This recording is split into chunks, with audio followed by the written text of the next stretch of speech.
देखिए, जब से हम लोग मध्य प्रदेश में प्रतिनिधित्व कर रहे हैं, इस देश में समझ में आ रहा है कि बीजेपी की सरकार का जो प्रतीकात्मक रोल रहा, इन्होंने हमेशा देश के लिए जो भी भ्रष्टाचार किए, ये मीडिया के माध्यम से छुपा के किए। आज जब सोशल मीडिया के माध्यम से ये बात सामने आई, तो ये साफ साफ उजागर हो गया कि देश का पैसा अगर किसी को खाना है तो किस तरह से अपने सिस्टम के द्वारा ये पैसा खा रहे थे।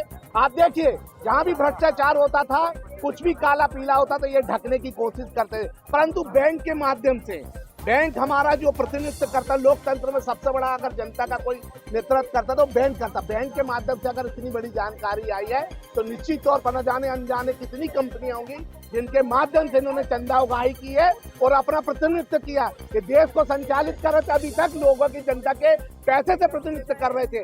देश का पैसा खाने का अगर कोई देख रहा था तो इन पे नजर थी, परंतु बार बार कहने के बाद भी लोग सामने नहीं लाते थे, वो बात नहीं लाते थे जो बात सामने आनी थी। आज उजागर हो गई, सामने आ गई बातें, साफ साफ जाहिर हो गया कि अगर देश में अमीर पार्टी बनना तो कोई इनसे सीखे। और हमेशा इन्होंने ईडी का डर दिखाया, ईडी का डर। महेश पटेल, नगर कांग्रेस कमेटी।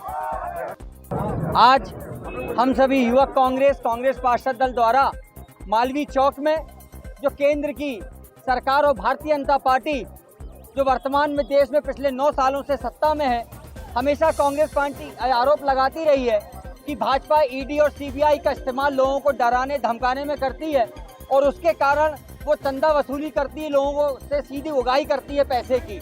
और इसकी सत्यता मीडिया के माध्यम से सामने आई कि आप देखिए कि जिन जिन कंपनियों पर सीबीआई और ईडी का छापा था, उन कंपनियों को उसका डर दिखाकर करोड़ों रुपए चंदा इलेक्ट्रॉल बॉन्ड के माध्यम से भारतीय जनता पार्टी ने लिया है। आप देखिए कि वैक्सीन में जिस कंपनी को घपला किया है, जिसने आम जनता की जान के साथ खिलवाड़ किया है, उस कंपनी तक से इन्होंने मोटी रकम वसूल करी है। जिस कंपनी का टर्नओवर 2 करोड़ या 3 करोड़ है, उससे 100 करोड़ पे चंदा उगाही की है। ये भारतीय जनता पार्टी का सबसे बड़ा, इस देश का आज़ादी के बाद का सबसे बड़ा भ्रष्टाचार है। और कांग्रेस पार्टी हर वार्ड में, हम जबलपुर में इसका पुरजोर विरोध करेंगे।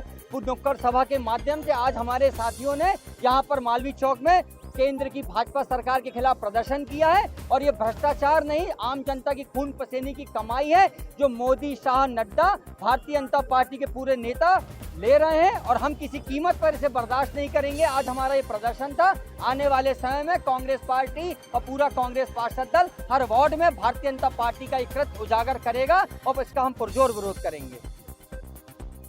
ये बहुत बड़ा भ्रष्टाचार है और ये भ्रष्टाचार बस नहीं है, मैं समझता हूँ ये बहुत बड़ा टेररिस्ट का अटैक भी है।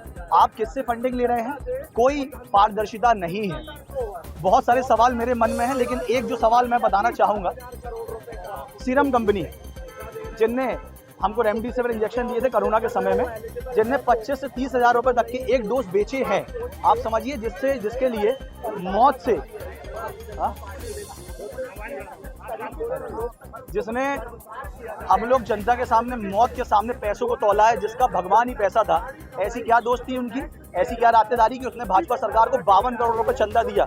मैं समझता हूँ सवाल हर एक को पूछना चाहिए, ये देश जितना मेरा भी है उतना आपका भी है। आज बहुत बड़ा सवाल बनता है कि अगर 52 करोड़ रुपए चंदा दिया गया है तो कहीं ना कहीं उस समय मोनोपोली जो सीरम ने हमको रेमडेसिविर के इंजेक्शन बेचे, वो भारत सरकार की ही वो शय में उस समय बेचा है। कितनी जाने गई है, आज जनता सवाल पूछती है भाजपा सरकार से। ऐसे बहुत अन्य सवाल है और ये मुद्दा बहुत छोटा नहीं, आने वाले समय में इसको बहुत तरीकों से हम जनता के बीच में लेके जाएंगे और कटघरे में उनको खड़ा करेंगे। पार्षद हर्षित यादव।